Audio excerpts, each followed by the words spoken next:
Excelentíssimo Sr. Presidente da Câmara Municipal, Excelentíssimo Sr. Presidente da Assembleia Municipal, Excelentíssimo Sr. Presidente do Turismo Norte, Sr.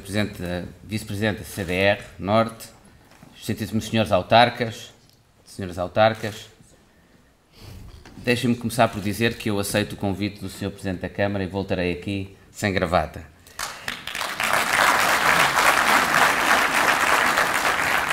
E deixem-me começar por dizer também que eu compreendo a sua amargura e direi também desilusão por políticas de décadas de que todos somos responsáveis, que deixaram em particular o interior do país numa situação de crescente desigualdade e subdesenvolvimento. Disse-me que não me pediu nada. Eu não vou dizer que não lhe prometo nada. Prometo alguma coisa, sabendo que, depois de tantos anos de desilusão, essa promessa só valerá, só fará sentido quando for realmente concretizada. E espero que, a breve prazo e pouco a pouco, verá que as poucas promessas que aqui lhe farei serão promessas que serão concretizadas. Porque, apesar dessas dificuldades que elencou, não nos podemos resignar. E sei que desde logo o Sr. Presidente da Câmara, desde logo Montalegre, desde logo esta região não se resigna. E um exemplo disso é esta feira que vim hoje aqui inaugurar e a loja interativa Turismo. São duas iniciativas que demonstram aquilo que pode ser a base da superação das enormes dificuldades que esta região e as regiões do interior sofrem no nosso país. Trata-se de apostar na competitividade, mas uma competitividade de base territorial. Acrescentar valor àquilo que é nosso, àquilo que é do nosso território, que é da nossa tradição. Os recursos naturais, os produtos tradicionais. É, curiosamente, apostando naquilo que é mais tradicional, mais local, que Portugal, e em particular o seu interior, estará em melhores condições de superar os enormes desafios que o país enfrenta, mas enfrenta num contexto crescente de globalização, de pertença a uma economia que é crescentemente integrada, aberta, global. A forma inteligente de lidar com as pressões que essa globalização económica nos traz é precisamente apostando nos fatores de competitividade local. A verdadeira competitividade assenta no território. Eu nunca fui daqueles que acreditam que o futuro do país, a superação dos nossos problemas, passa pelo milagre de trazer 3, 4, 5 investimentos estrangeiros em áreas que pouco nos dizem têm a ver com o país, porque esses investimentos, da mesma forma que vêm, facilmente vão. Pouco lastro deixam no país. Pouco têm a ver com aquilo que são os nossos recursos naturais, com os nossos recursos humanos. A nossa verdadeira competitividade passa por acrescentar valor em termos de inovação, em termos de qualificações humanas, de conhecimento, em termos de comercialização, àquilo que são os nossos produtos tradicionais, os nossos recursos naturais. O fumeiro do Barroso, ao contrário de qualquer outro investimento, muitos investimentos estrangeiros que às vezes nós poderíamos trazer, o fumeiro do Barroso não é deslocalizável. É só aqui. O que há é que acrescentar valor, potenciar a comercialização, potenciar a imagem, levá-lo a atingir outros mercados internacionais. E eu sei que é isso que tem vindo a ser feito e é isso que nós queremos apoiar e fomentar cada vez mais. É dessa forma que conseguiremos combater as enormes dificuldades e desigualdades que atingem o nosso território. E nesse sentido queria dizer também que isso passa pelos agentes políticos locais, passa pelo Governo Central, mas passa também pelos próprios agentes económicos, pelos próprios cidadãos. Há pouco falava com o Sr. Presidente da Câmara e quando falávamos da necessidade precisamente de potenciar esses valores do território, e eu lhe dizia que no próximo quadro financeiro o eixo territorial é uma componente fundamental, é a base do investimento muito forte que vai ser feito em competitividade, também lhe dizia que isso passa A capacidade de potenciar esses produtos tradicionais passa também pela capacidade dos nossos agricultores, empresários, cooperarem entre si, se agregarem. É muito difícil para um pequeno produtor ir vender os seus produtos em mercados internacionais. Mas se os 100 produtores de fumeiro, aqui do Barroso, cooperarem, irem a feiras internacionais em conjunto, comercializarem a imagem do fumeiro do Barreiro em conjunto, isso torna muito mais fácil que estes produtos, que são produtos cuja qualidade é inquestionável, possam ter o sucesso nos mercados internacionais, possam ter esse sucesso em termos de economia aberta que todos desejamos e que é fundamental para a competitividade do país e não apenas para o desenvolvimento económico desta região. Associar território e competitividade é uma aposta fundamental no quadro do Portugal 2020, o próximo ciclo de fundos europeus. Sr. Presidente da Câmara, eu queria lhe dizer que é verdade, e como disse, partilha dessa aposta, a maior parte dos fundos do próximo ciclo serão destinados à competitividade e internacionalização, serão destinados à economia, porque boa parte dos problemas que afligem o nosso país durante décadas têm a ver com a nossa pouca competitividade. E para sermos competitivos, vamos ter de apostar na economia. Isso significa que vamos apostar menos em infraestruturas, é verdade. Mas também não queremos não apostar nada em infraestruturas. Não podemos, esse foi outro erro que o país tem repetido ao longo de décadas, ter uma abordagem em que num dia pomos todos os ovos num cesto e no dia seguinte é noutro cesto. Em que num dia a política certa está toda de um lado e no dia seguinte é uma política totalmente diferente. Há áreas, há investimentos de infraestruturas que ainda são necessários. É uma dificuldade que temos tido na negociação com a Comissão Europeia, mas em que temos vindo a bater o pé no sentido de defender que em certas matérias, em certos domínios, para certo tipo de investimentos em infraestruturas limitados, será importante que os próximos fundos europeus estejam também disponíveis. Mas a verdade é que a prioridade será a mobilização desses fundos para o desenvolvimento económico. E um desenvolvimento económico, como disse, de base territorial. Isso não significa que, por exemplo, o papel das câmaras municipais seja menos importante. O Sr. Presidente da Câmara e eu também, enquanto Ministro do Desenvolvimento Regional, teremos menos placas para inaugurar. Mas espero, teremos daqui a alguns anos melhores índices económicos para anunciar. Porque é isso que importa. Melhores taxas de emprego, melhor captação de investimento, melhores índices de proteção social. A avaliação do trabalho dos autarcas será cada vez mais assente nisto e não no largo, na obra, na placa que é inaugurada. Bem, até porque já conversámos sobre isso, que é essa também a sua perspectiva e terá do Governo e da minha parte todo o apoio, como todos os autarcas, para as autarquias serem agentes de mobilização dessa competitividade económica. Mobilizarem os seus empresários, ajudarem à qualificação dos seus recursos humanos nessas autarquias, dos jovens e das pessoas que trabalham nessas autarquias.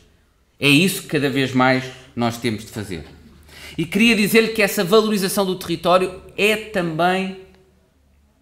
tem também por objetivo promover a coesão territorial de que falou. E que me parece fundamental. Fundamental não apenas por uma questão de igualdade e justiça social para todos os portugueses. Fundamental para a competitividade do país. Porque se nós deixarmos inexplorados, se nós deixarmos sem desenvolver áreas fundamentais do nosso território que têm recursos naturais, que têm potencialidades muito fortes, não se trata apenas de tratar pior um grupo de portugueses. Trata-se de ignorar um potencial competitivo da nossa economia. E é isso que nós não podemos deixar de fazer. E essa preocupação de coesão territorial de que eu falava, e esta é uma das promessas que lhe posso fazer, está presente na forma como distribuiremos os fundos do próximo quadro financeiro. 93% dos fundos serão dedicados às regiões menos desenvolvidas. num contexto em que Portugal vai perder no próximo quadro financeiro 10% dos fundos que teve no último, vamos ter menos dinheiro como país do que tivemos no último. Nesse contexto, a região Norte vai ter no seu programa regional mais 25%, 24,8% do que os fundos que teve da última vez. Eu acho que não há número mais claro que determine a importância que atribuímos ao desenvolvimento regional e a aposta em regiões como a região Norte do que este valor. Num contexto em que Portugal perde 10%, a região Norte vai ter mais quase 25%. Mas não se trata apenas de dar mais dinheiro. Há outro elemento que eu gostaria de mencionar para demonstrar a importância que nós atribuímos a um desenvolvimento do país que, para ser verdadeiramente descentralizado, não concentrado em Lisboa, não pode apenas distribuir dinheiro por todo o país, tem também de distribuir poder. Foi por isso que nós decidimos que a Instituição Financeira de Desenvolvimento, que terá a grande responsabilidade da maior parte dos apoios, da quase totalidade dos apoios que serão dados às empresas de todo o país, será sediada no Norte. Sediada no Porto, terá os seus quadros humanos no Porto, terá a sua direção no Porto, porque entendemos que só assim faz sentido falar verdadeiramente de coesão territorial. Temos de concretizar isso com atos concretos e esse foi um daqueles que tomamos, mas não será o único nesta matéria. Queremos, portanto, um país mais competitivo e em que essa competitividade não apenas gera maior coesão territorial, mas também é produto da maior coesão territorial, de valorizar todo o território do país e todos os seus recursos. As dificuldades, os desencantos que o Sr. Presidente exprimiu, são em parte também produto da própria natureza da política. Eu agora, durante 1 ou 2 minutos, volto a falar como o professor académico que eu era e que estudava estas matérias. Um dos problemas fundamentais de que o nosso país tem sofrido tem a ver com a natureza dos incentivos às ações e às decisões dos agentes políticos. Quando a maior parte da população se concentra no litoral, é aí que está o maior peso político de participação. E é natural que cada vez mais os políticos tenham incentivos a satisfazer onde se está a maior parte da população. Da mesma forma que nós também pagamos um preço dos políticos terem querido satisfazer os interesses do imediato que garantiam a sua reeleição sem pensarem nas consequências a médio e longo prazo. Sr. Presidente, o que eu lhe posso prometer é que eu farei o esforço para não me deixar envolver numa engrenagem desse tipo. Acho que todos temos de fazer esse esforço. Queria também dizer que iremos ter este novo quadro financeiro, que é fundamental para o desenvolvimento do país, em funcionamento muito mais cedo do que o último CREN. No último quadro financeiro, os primeiros financiamentos com base nesse quadro demoraram 2 anos a ser atribuídos. Nós temos a expectativa de fazer isso muito mais cedo. Seguramente estaremos entre os primeiros Estados-membros da União Europeia, esta é outra promessa que faço, a atribuir financiamentos no quadro destas perspectivas financeiras. Isso para nós é fundamental. Portugal estará entre os primeiros países, desde logo, a entregar a sua proposta de acordo de parceria.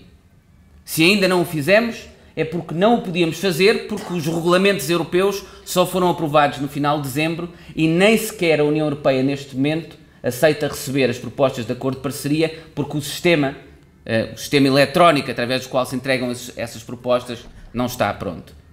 Logo que esteja, no final do mês, é o que esperamos, estaremos lá a entregar o acordo de parceria entre os primeiros Estados-membros. Porque isso é fundamental para reforçar o afluxo de financiamento à economia, que por sua vez tem de suportar esta viragem económica cujos sinais começam a manifestar-se no país. Hoje sabemos que o país regressou ao crescimento económico. A economia cresceu no terceiro trimestre de 2013 pela segunda vez consecutiva, interrompendo, portanto, a recessão, e todos os indicadores que temos indicam que provavelmente cresceu também no quarto trimestre. A OCDE noticiava há poucos dias que Portugal está entre os países da OCDE, entre os 34 economias mais desenvolvidas do mundo, é um dos países em que o desemprego mais desceu. Pelo segundo trimestre consecutivo, criaram-se mais postos de trabalho do que aqueles que foram eliminados. Portanto, desde o segundo trimestre até agora, desde o segundo trimestre de 2013, criaram-se em termos de líquidos, ou seja, a diferença entre o número de postos de trabalho criados e aqueles que foram eliminados, 120 mil postos. Portugal registrou no último ano uma das maiores reduções da taxa de desemprego em toda a Europa. Caiu de 17,7% para 15,6% só no terceiro trimestre. Um registro que não tem paralelo desde 1988 na nossa economia. Mas isso não significa muito quando ainda temos uma taxa de desemprego de 15,6%, que é inaceitável. E uma taxa de desemprego que temos de ser honestos a dizê-lo, vai ser difícil de diminuir de forma rápida e consolidada. O desemprego é estrutural. Está ligado à tal falta de competitividade do país. E demorará, não será da noite para o dia que conseguiremos recuperar essa competitividade. É um sinal positivo, mas nada que nos deva fazer celebrar ou festejar. Quando tantos portugueses estão no desemprego, estamos muito longe de poder estar satisfeitos. A produção industrial também aumentou. O indicador de clima económico está no seu nível mais elevado desde janeiro de 2011. A atividade económica registrou a 8ª subida consecutiva do ano. O número de nascimentos de empresas criadas em 2013 foi o mais elevado desde 2009. E o número de empresas extintas diminuiu em 20%. Ou seja, a relação entre o número de empresas criadas e o número de empresas eliminadas é o mais elevado dos últimos 5 anos. Tudo isto enquanto as exportações continuam a aumentar a um ritmo muito elevado. Tudo isto também indica que terminaremos com êxito, fecharemos com êxito o programa de assistência que nos comprometeu com os nossos credores internacionais. Mas fecharemos com êxito, mas também com muita dor e elevados sacrifícios para inúmeros portugueses. O Sr. Presidente também tem razão noutra coisa. O reequilíbrio financeiro do país em si não é um valor. Não pode ser um fim em si mesmo. Estes números que eu disse e que são todos positivos, em si mesmo não valem nada. Só valem e significam alguma coisa porque são números que são, por sua vez, um instrumento do facto de mais portugueses terem empregos, de mais condições de crescimento económico permitirem maior justiça social, darem mais oportunidades a todos os portugueses. O país teve de fazer um esforço enorme, sacrifícios enormes, e ainda terá de continuar a fazer alguns. E nada disso fará sentido se não corresponder a maior justiça social no nosso país. Para conseguirmos isso, temos realmente de ter uma recuperação que não nos leve a mais desse ciclo de gastar mais do que temos para depois ter de fazer um aperto enorme com sacrifícios duríssimos para os portugueses, para depois gastarmos de novo mais do que temos, sem abordarmos o problema fundamental, que é o problema da competitividade, da estrutura da nossa economia, dos alicerces que nos podem permitir ter um desenvolvimento sustentável.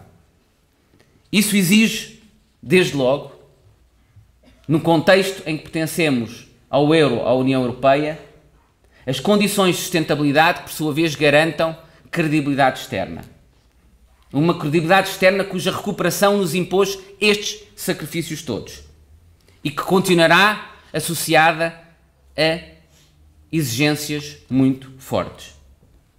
O pior já passou, mas ainda continuaremos a ter de satisfazer condições muito exigentes se quisermos permanecer na União Europeia. É fundamental, em algumas matérias, a existência da capacidade de compromisso entre todos os agentes políticos, de acordos multipartidários.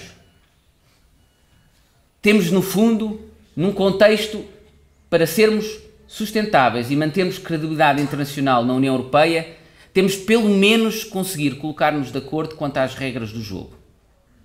Podemos depois pertencer a equipas diferentes, mas pelo menos as regras fundamentais do jogo devemos ter a disponibilidade para sobre elas nos colocarmos de acordo. Como, por exemplo, a evolução da despesa pública, que é uma condição fundamental que resulta dos nossos compromissos no seio da União Europeia. A democracia, eu tenho dito isto várias vezes, implica antagonismo, visões diferentes, contraposições de ideias, de propostas políticas.